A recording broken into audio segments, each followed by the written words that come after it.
yang akan saya sampaikan, pertama berbicara sejarah.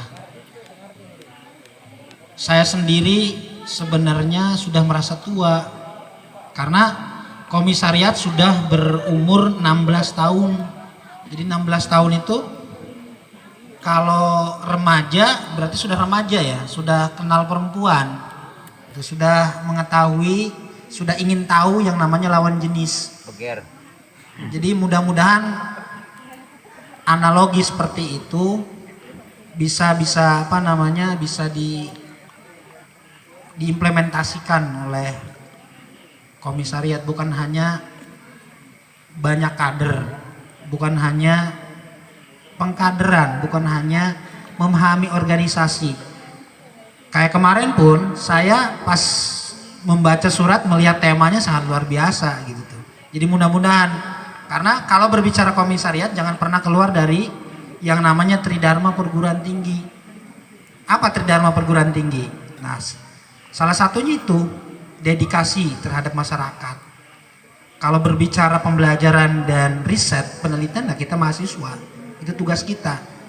Jadi kalau berbicara komisariat harus terfokus kepada Tridharma Perguruan Tinggi. Kecuali nanti sudah keluar dari komisariat, berbicaranya ranahnya ke pengurus pusat, baru itu berbicaranya praktis, berbicaranya regional, berbicara nasional. Jadi kalau berbicara komisariat cukuplah untuk kampus dan regional sedikit lah gitu tuh. Ini mungkin masukan saja gitu. Saya memperhatikan kenapa sih komisariat gitu tuh kurang geliat di UIN sendiri gitu. Ini pertanyaan besar. Sejarah pernah kita punya ketua umum komisariat, bahkan ketua umum pengurus pusat yang bangga menjadi presiden di kampus, wakil presiden Kang Sobari. Ini salah satunya harus dicontoh gitu tuh. Jadi yang namanya komisariat salah satunya kita jangan sampai lengah, jangan sampai meninggalkan pemerintahan kampus. Ini sama sekali mana birokrasi kampus atau birokrasi gerakan di kampus yang dikuasai. Itu HMJ-nya, jurusannya, DLM, dewannya ya. Dewannya atau presidennya kuasai bila perlu. Nggak apa-apa. Gitu. Dulu Kang Sobari itu nyalon jadi ketua umum Hamas, beliau jadi wakil presiden, itu rame. Karena apa? Harus memilih salah satu. Saya bilang nggak harus memilih terus. Selama aturan itu masih ada gitu. Gak harus berhenti. Kalau ada yang berhenti saya bilang saya nanti akan turun gunung. Tak gituin. Karena salah satunya ini bukti eksistensi komisariat adalah salah satunya itu ikut berpartisipasi di pemerintahan kampus. Gitu. Bukan hanya pengkaderan dan pengedaran. Ini sebelum saya berbicara lebih mendalam, mungkin masukan.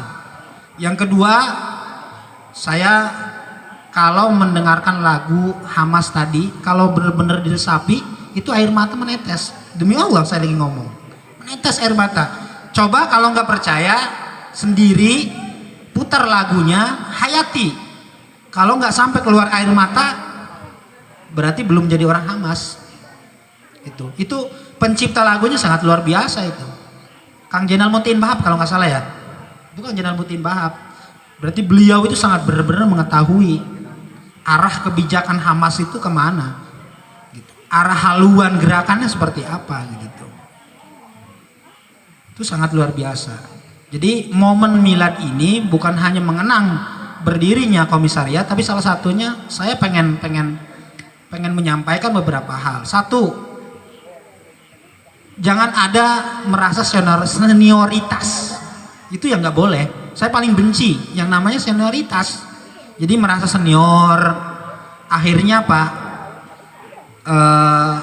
Jadi virus, gitu. Jadi berkotak-kotak. Saya nggak senang kayak seperti itu. Ketika kita berbaju Hamas, kita adalah sama.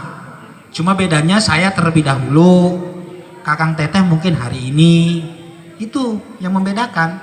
Karena dari dulu sampai saat ini Hamas tetap mempunyai visi dan misi yang sama, gitu tuh. Jadi kalau tadi ada yang menyebutkan misi, apa misinya itu tadi? Visinya apa? Menciptakan kader-kader pembangunan yang handal, berguna bagi Serang, Banten, iya kan? Khususnya Serang, Banten, dan Indonesia pada umumnya. Jadi tadi ada yang kelewat, Bantennya nggak ada itu. Jadi ini, kalau bener-bener, jadi banyak yang berdiskusi dengan saya, Kang, kok saya menjalankan roda Hamas seperti ini? Sebenarnya simpel saya bilang. Berbicara Hamas, berbicara visi dulu. Kalau orang itu paham tentang visinya, dia akan paham Hamas mau dibawa kemana. Gitu. Satu, menciptakan kader. Nah ini komisariat basisnya. Komisariat. Tapi jangan hanya menciptakan kader. Tindak lanjut tidak ada. Gitu tuh. Kayak kemarin saya hadir di di Macan UIN kemarin. Pembukaan kaget gitu tuh. Sekelas UIN yang ada di Serang kok ada 13 orang. Gitu tuh. Pertanyaan saya kemudian dijawab oleh panitia, Kang ini jilid kedua gitu. Jilid pertama ada 50-an. Oh begitu. Terus yang kedua, apa ada garansi dari kader setelah Macan itu ikut PK? Ini pertanyaan. Karena PK adalah jenjang karir, tidak bisa jadi pengurus, apalagi masuk pengurus pusat kalau tidak pernah mengikuti PK. Kalau Macan ya betul dia jadi orang Hamas gitu tuh. Jadi ini PR ke depan bagi pengurus komisariat, jangan hanya menyelenggarakan.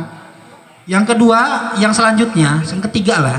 Yang ketiga, kenapa sih kok mahasiswa sekarang atau teman-teman mahasiswa kok kajian kurang gitu tuh? Betul. Kajian kurang. No, Kang Said Ahmadi masih ada saksinya itu. Kita itu wajib hari Rabu itu dulu tuh hari Rabu itu pengurus pusat ya Kang Said ya. Komisariat itu hari Selasa. Itu wajib itu. Wajib. Nah ini salah satu bukti eksistensi. Ini mah udah seminar di mana-mana nggak ada, ya kan? Dialog interaktif udah nggak ada zaman sekarang. Kayak dulu kan di mana-mana, tinggal kita maunya gitu tuh.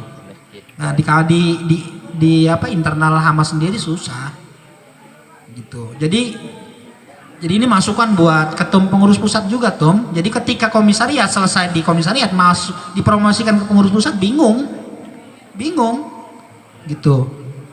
Jadi harusnya setelah menjadi kader harusnya ikut serta atau minimal jadi pengurus dulu gitu untuk tes case sebelum masuk dipromosikan ke pengurus pusat. Ini memang kadang-kadang di pengurus pusat gini. Dari komisariat ikut TPL, ya kan? Di TPL pengurusan selesai. Akhirnya yang meneruskan pengurus selanjutnya adalah yang ikut TPL. Nah, mereka tidak memahami secara benar pengurus seperti apa. Akhirnya bingung. Ini yang terjadi. Jadi ini yang terjadi. Gitu. Jadi ini masukan saja.